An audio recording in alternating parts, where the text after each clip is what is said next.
Guys आज फिर नए वीडियो के साथ हाजिर हुआ हूँ और आपके लिए नए वीडियो होगा काफ़ी अच्छा होगा और आपके लिए भी काफ़ी अच्छी मेहनत कर रहा हूँ और भी अधिक मेहनत करना चाहूँगा क्योंकि मैं अपने ज़्यादा वीडियो में कुछ परिवर्तन कर रहा हूँ और वीडियो में सुधार भी कर रहा हूँ। और कल वीडियो इसलिए नहीं आई थी कि कुछ टेक्निकल ख़राबी या कुछ अन्य मामले हो गए थे, इस वजह से वीडियो को डिलीट कर दिया गया। किसी ने कॉपीराइट मार दी और कॉपीराइट मारने का जो यूट्यूब ने वीडियो था वो डिलीट कर दिया, जिससे मैं आपसे वीडियो का शेयर नहीं कर पाया और आगे उसमें थोड़ा सा परिवर्तन करके करूँगा। लेकिन आज नए वीडियो के साथ फिर जो हूँ क्योंकि 2-3 दिन बाद में डालूंगा वैसे वीडियो बना के दोबारा से, लेकिन आज नई वीडियो होगा। और आप सबको पता है एग्ज़ाम्स की तैयारी कैसी करनी है, एग्ज़ाम को जमकर तैयारी करनी है। ऐसे नहीं कि कोई फॉर्मेलिटी कर रहे हो, हैं माँ बाप को धोखा दे रहे हो। आज का ज़माना, सरकार की स्थिति आपको सबको पता है, क्यों? क्योंकि पहले से भी आप 2 साल से आर्थिक तंगी से हो और आर्थिक तंगी का कारण आप कोविड-19 था। कोविड-19 में बहुत से घरों की स्थिति खराब हो गई है, आर्थिक स्थिति बहुत बिगड़ चुकी है। तो सरकार ने बेरोजगारों की हित के लिए अब एग्ज़ाम्स डेट और एग्ज़ाम्स जो कंपटीशन एग्ज़ाम थी उसके माध्यम से निकाल रहे हैं। तो आपको सबको अच्छी तैयारी, कठिन मेहनत, लगन के साथ करनी है। तो आज हम जो वीडियो बनाएंगे वो आपके एग्ज़ाम की दृष्टि से देखकर काफ़ी महत्वपूर्ण वीडियो होगा और इस वीडियो के लिए आप तैयार हो जाइए। और देखो वीडियो स्टार्ट करते हैं। ये लो, ये वीडियो बेटा देखो। मैं आज जो वीडियो बनाने जा रहा हूँ उस वीडियो का पर्पस देखो बेटा। उस वीडियो का किसान आंदोलन से संबंधित है और किसान आंदोलन आपके सामने मैं लिख रहा हूँ बेटा। कौन सा किसान आंदोलन बेटा? बिजोलिया, बिजोलिया किसान आंदोलन, सबको याद रखना है बेटा। बिजोलिया किसान आंदोलन। देखो बेटा, सबसे इंपॉर्टेंट चीज है बिजोलिया किसान आंदोलन। अब सब पहला शब्द मैं लिखता हूं बेटा बिजोलिया, बिजोलिया। अब बिजोलिया सब जानते हो वर्तमान में कहाँ पड़ता है बेटा? भीलवाड़ा। वर्तमान अपना कौन सा जिला है? भीलवाड़ा। भीलवाड़ा के क्षेत्र के अंतर्गत आता है ये। कौन सा? बिजोलिया। लेकिन जब बात आती है बेटा किस समय की? रियासत काल की। रियासत काल के तहत बेटा ये क्षेत्र मेवाड़ रियासत के अधीन आता था बेटा। कौन सी रियासत थी? मेवाड़ रियासत। मेवाड़ रियासत की एक जागीर हुआ करती थी और यहाँ बिजोलिया बेटा एक ठिकाना हुआ करता था ऊपरमाल, परमाल, ऊपरमाल ठिकाने, ऊपरमाल ठिकाने या ऊपरमाल क्षेत्र की जागीर थी। क्या थी? जागीर। वो बेटा उच्च श्रेणी की, उच्च श्रेणी की जागीर थी, ध्यान रखने को। अब बिजोलिया जो क्षेत्र है बेटा, इस बिजोलिया क्षेत्र के जो संस्थापक, कौन? संस्थापक थे बेटा अशोक परमार। कौन थे? अशोक परमार। अशोक परमार मूलतः बेटा कहाँ के निवासी थे? जगनेर के निवासी थे। और जगनेर के निवासी थे। जब आपको याद होगा बेटा, जिस बिजोलिया की स्थापना की थी अशोक परमार ने, ये जागीर अशोक परमार को, आपको सबको याद रखना, 1527 बेटा एक युद्ध हुआ था, खानवा का युद्ध। खानवा का युद्ध, खानवा के युद्ध बेटा, उस समय मेवाड़ के शासक थे राणा सांगा। और राणा सांगा बेटा दिल्ली के मुगल बादशाह बाबर के खिलाफ मुगलों को भारत से निकालने के एक सत्र के लिए बेटा सभी हिंदू राष्ट्र को एक किया, जिसमें जगनेर से अशोक परमार ने खानवा के युद्ध में भाग लिया था। और अशोक परमार ने बेटा इस युद्ध में अपनी शौर्य का परिचय दिया था और शौर्य का परिचय देने के कारण अशोक परमार से खुश होकर राणा सांगा ने कहाँ की जागीर दे दी थी बेटा? बिजोलिया की जागीर दे दी थी। और बिजोलिया का जागीर मिलने के बाद अशोक ने यहाँ पर अशोक परमार ने इस जागीर की स्थापना की थी।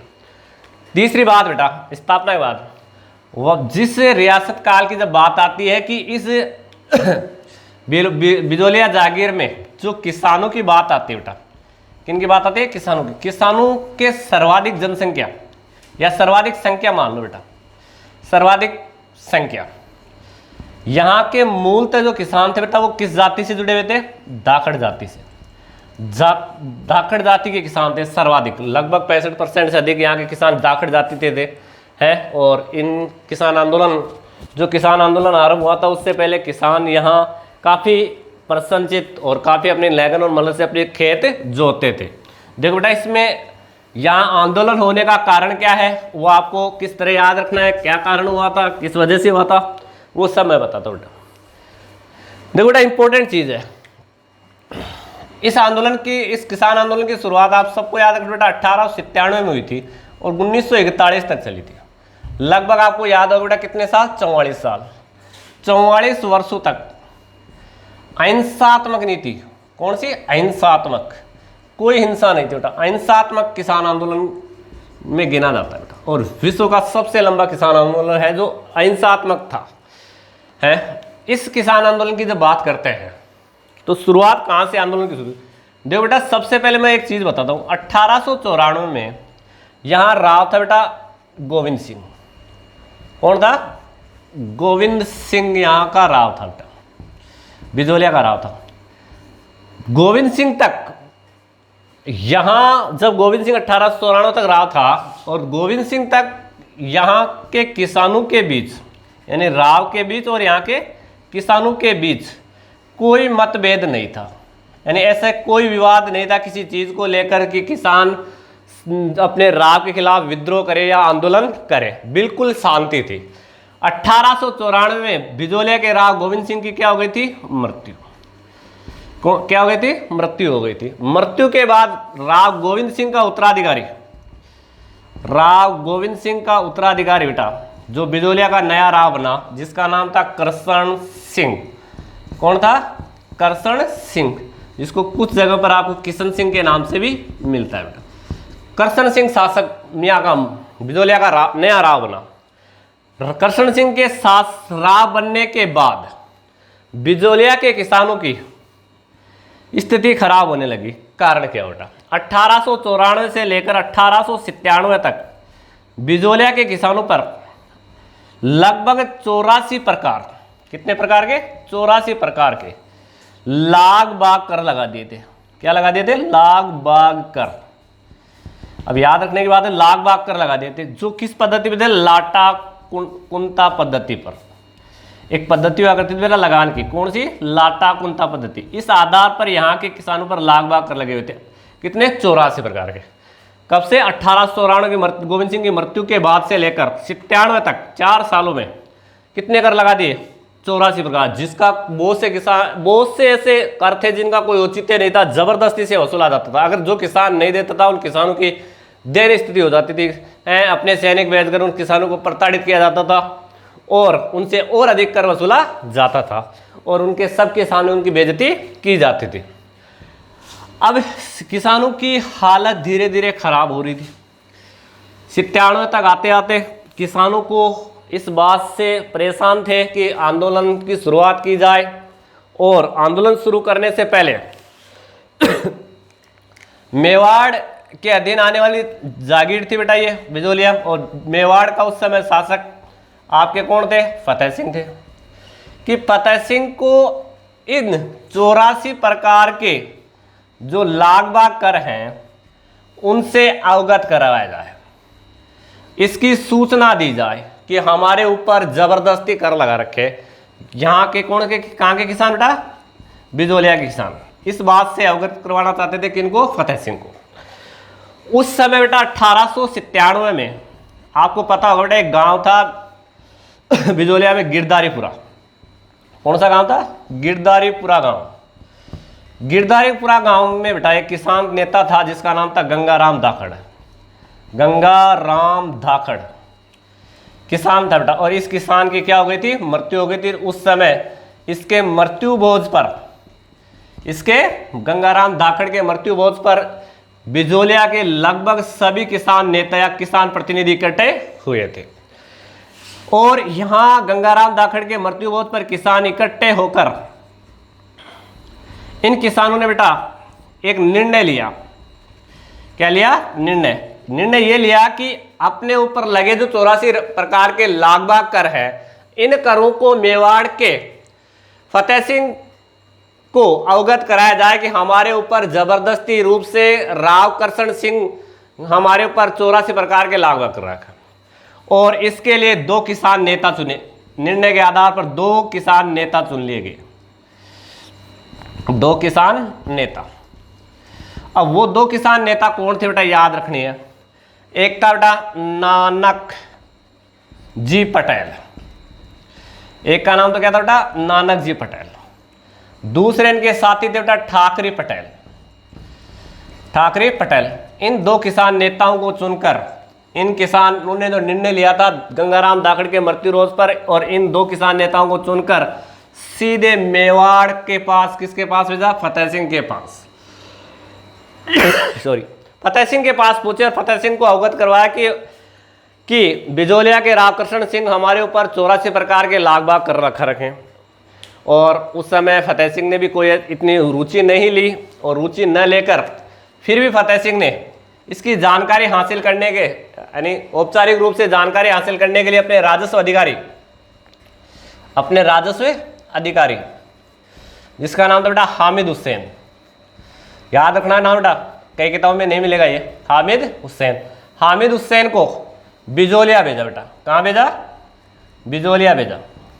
और बिजोलिया आया कौन, फतेह सिंह का राजस्व अधिकारी हामिद हुसैन। और हामिद हुसैन और उस समय बिजोलिया के राव कृष्ण सिंह के बीच में अच्छी तालमेल था, अच्छा सामंजस्य था। और यहाँ आने के बाद बिजोलिया हामिद हुसैन ने यहाँ के किसानों की सारी जानकारी इकट्ठा की और फॉर्मेलिटी के रूप में इकट्ठा करके ये सूचना किसके पास भेज दी, फतेह सिंह के पास, कि कोई ऐसा अनुचित कर नहीं लगा रखा राव ने बिजोलिया किसानों पर, सारे के सारे उचित कर लगा रखे हैं। इस बात से नाराज हो गया कौन, फतेह सिंह। और फतेह सिंह ने यह आदेश दे दिया कि नानक जी पटेल और ठाकरे पटेल को बिजोलिया से क्या कर दो, बहिष्कार कर दो। और दोनों किसान नेताओं को बिजोलिया से क्या कर दिया गया, बहिष्कार कर दिया गया। इसके वजह से राव कृष्ण सिंह के, जो आपके बिजोलिया के जो राव थे बेटा कृष्ण सिंह, और उस कृष्ण सिंह के हौसले और बुलंद हो गए। क्या हो गए, हौसले और बढ़ गए कि अब मेरे तोड़ कोई नहीं है, अब मैं चाहूँ जो कर सकता हूँ। मेवाड़ के राणा महाराणा फतेह सिंह ने मेरे खिलाफ कोई कार्रवाई नहीं की। और उसने उस समय किसानों की स्थिति और बिगड़ चुकी थी, क्योंकि 1899 1900 के लगभग है एक काल पड़ा था बेटा, छपनिया का काल। क्या पड़ा था बेटा, छपनिया का काल पड़ा था, अकाल पड़ा था। और इस अकाल बेटा छपनिया के अकाल में मेवाड़ के किसानों की स्थिति और ज्यादा खराब हो गई थी। किंतु यहाँ के राव पर इस बात का कोई फर्क नहीं पड़ा। 1903 में एक नया कर लगा दिया जिसका नाम तो बेटा चौरी कर। चौरी कर बेटा पुत्री के विवाह पर, या कह सकते बेटा कन्या के विवाह पर लिया जाने वाला कर बेटा। और उस समय बेटा यहाँ के किसानों की बहुत सी कन्याएं या बहुत सी पुत्री किसानों की बेटियां थी, वो विवाह योग्य थी। और उस समय किसानों की स्थिति छपनिया के अकाल की वजह से भी गंभीर स्थिति थी, और कर अत्याधिक कर भी लगाने में की स्थिति भी थी, और चुकाने में असमर्थ थे। तो किसानों ने बेटा ये निर्णय लिया कि इस बार राव के खेत नहीं जोतेंगे, हैं, नहीं जोतने का फैसला ले गए। इस बात से घबरा गया कौन, राव कृष्ण सिंह। और राव कृष्ण सिंह ने बेटा चौरी कर को क्या कर दिया, हटा दिया। और इसके स्थान पर बेटा जहाँ किसानों से ली जाने वाली कर 1/2 थी, उसको बढ़ाकर 2/5 कर दिया। यानी कर प्रणाली में क्या कर दी, वृद्धि। और किसानों की स्थिति और भी खराब हो गई। दुर्भाग्यपूर्ण 1906 में आपके राव कृष्ण सिंह, कौन, राव कृष्ण सिंह का देहांत, यानी देहांत हो गया, मृत्यु हो गई। और मृत्यु कैसे हुई, निसंतान, यानी उसके कोई पुत्र संतान नहीं थी। और राव कृष्ण सिंह की 1906 में मृत्यु के साथ, निसंतान मृत्यु के साथ, यहाँ नए राव की जिम्मेदारी सौंपी गई। किसको, देखो बेटा, राव कृष्ण सिंह के नजदीकी रिश्तेदार थे कामा क्षेत्र, भरतपुर में एक क्षेत्र पड़ता है बेटा कामा के रिश्तेदार थे कौन, पृथ्वी सिंह। और पृथ्वी सिंह को नया बिजोलिया का राव नियुक्त किया गया बेटा। अगर कोई नया राव बनता है तो नए राव बनने के उपलक्ष्य में एक कर देना पड़ता है बेटा, तलवार बंधाई कर, जिसको उत्तराधिकारी कर भी कहते हैं बेटा। क्या कहते हैं, उत्तराधिकारी कर। और ये उत्तराधिकारी कर बिल्कुल एक अपमानित कर हुआ करता था बेटा, जो एक राजा को देता था बेटा। यानी पृथ्वी सिंह को ये मेवाड़ के, किसको देना था, फतेह सिंह के, मेवाड़ के महाराणा को देना था बेटा ये कर। अब पृथ्वी सिंह के पास इतना कोई खर्चा नहीं था तलवार बनाएगा, तो उन्होंने बेटा बिजोलिया ये बोझ किनके ऊपर डाल दिया, बिजोलिया के किसानों पर डाल दिया और जबरदस्ती वसूलने के आदेश दे दिए। और इस आदेश के साथ बेटा यहाँ के किसान नेता थे बेटा बिजोलिया में प्रसिद्ध, इसका नाम था सीताराम दास। सीताराम दास के साथ बेटा इसके साथी थे फतेह चारण। कौन थे? फतेह चारण। फतेह चारण के साथ बेटा ब्रह्मदेव। ब्रह्मदेव के अलावा बेटा नाथूलाल, और नाथूलाल के अलावा बेटा रामजी लाल सुनार। इन्होंने मिलकर किसानों का नेतृत्व किया बेटा। और किसानों का नेतृत्व, बिजोलिया किसानों का नेतृत्व करने वाले पहले कौन थे? सीताराम। और इनके साथी थे फतेह चारण, ब्रह्मदेव, नाथूलाल और रामजी लाल सुनार। इनके संयोग से यहाँ किसानों का आंदोलन आरंभ कर दिया। आंदोलन शुरू हो गया बेटा। किसानों ने कर देने पर मनाही कर दी, खेत जोतने से मना कर दिए। दुर्भाग्यपूर्ण 1914 में पृथ्वी सिंह की भी क्या हो गई? मृत्यु हो गई। पृथ्वी सिंह की मृत्यु के बाद बिजोलिया में नया राव, बिजोलिया का नया राव बना पृथ्वी सिंह का उत्तराधिकारी, यानी पृथ्वी सिंह का पुत्र, जिसका आप नाम जानते बेटा। उसका नाम था बेटा केसरी सिंह। कौन बना बेटा? केसरी सिंह। बिजोलिया का नाम नया राव। बिल्कुल क्या था बेटा? अल्प वयस्क था बेटा, यानी छोटा था, शासन प्रबंध संभालने योग्य नहीं था। तो बिजोलिया के शासन प्रबंध की जिम्मेदारी अब बिजोलिया के यहाँ जो राव थे, यहाँ के जो मेवाड़ के महाराणा के जो प्रबंधक थे, उन्होंने यहाँ मुसरमात बिठाई। मुसरमात बेटा इंग्लिश में कोर्ट ऑफ वार्ड्स कहते हैं बेटा। क्या कहते हैं? Court of wards. और हिंदी में कहते हैं मंत्रिमंडल। इसका एक मुसरमात का एक अध्यक्ष होता है जिसको बोलते हैं मुसरिम, जिसको हिंदी में बोलते हैं अध्यक्ष। अध्यक्ष बना था बेटा अमर सिंह राणावत। कौन बना था? अमर सिंह राणावत। और एक उपाध्यक्ष जिसको बोलते हैं नायाब मुसरिम, जिसका नाम था डूंगर सिंह भाटी। इन्होंने बेटा बिजोलिया के शासन प्रबंध व्यवस्था संभाल ली। किन इन्होंने? अमर सिंह राणावत ने और डूंगर सिंह भाटी ने। किस काल व्यवस्था में? केसरी सिंह जो राव थे यहाँ का।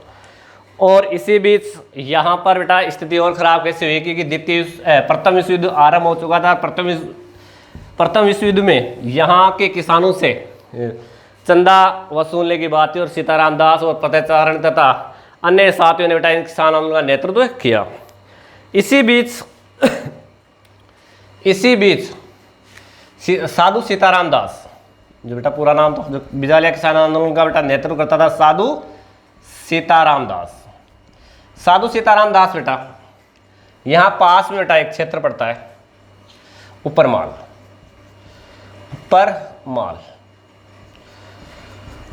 गया बेटा। ऊपरमाल में यहाँ पर एक विद्या प्रचारणी सभा का वार्षिक सम्मेलन था बेटा, वार्षिक सम्मेलन। और इस वार्षिक सम्मेलन में जो भाषण दे रहे थे वो थे बेटा विजय सिंह पथिक। कौन देते? विजय सिंह पथिक। इसके बारे में बताऊंगा बेटा विजय सिंह पथिक कौन था। हैं बिजोलिया से इस ऊपरमाल ठिकाने में जो विद्या प्रचारणी सभा थी उसके सम्मेलन में भाग लेने साधु सीताराम दास गए। और साधु सीताराम दास ने बेटा ओजस्वी भाषण सुना किसका? विजय सिंह पथिक का। और विजय सिंह पथिक को 1916 में बिजोलिया किसान आंदोलन का नेतृत्व सौंप दिया। बिजोलिया किसान आंदोलन का नेतृत्व सौंप दिया किसको? विजय सिंह पथिक को। और विजय सिंह पथिक की बिजोलिया में क्या हो बेटा? प्रवेश। और इसी के साथ बेटा बिजोलिया किसान आंदोलन का नया मोड़ आया। और अगले पार्ट बेटा विजय सिंह पथिक सहित बिजोलिया किसान आंदोलन की संबंधित जो बाकी जानकारी है वो पूरी कराऊंगा। और आज का वीडियो यहीं पर ख़त्म करता हूँ। और बच्चों जो पिछला वीडियो था कल देखा भी होगा बहुत से बच्चों ने, जिसमें मैंने राजस्थान की छतरियाँ बताने का प्रयास किया था, जो कुछ कारणवश या कुछ विरोधाभास उत्पन्न हो गया था जिसकी वजह से वीडियो डिलीट हो गया। और उस डिलीट होने के कारण कुछ सब्सक्राइबर भी डिलीट कर दिए गए थे, जिसके कारण मैंने काफ़ी धक्का लगा, लेकिन आपने रेस्पॉन्स बहुत अच्छा दिया। इसके साथ मैं नई वीडियो फिर लेकर हाजिर हुआ। तो आपको बेटा सब्सक्राइब, शेयर और कमेंट्स ज़रूर करने हैं भर भर के, जिससे अपने वीडियो को अच्छा रेस्पॉन्स मिले। Thank you guys.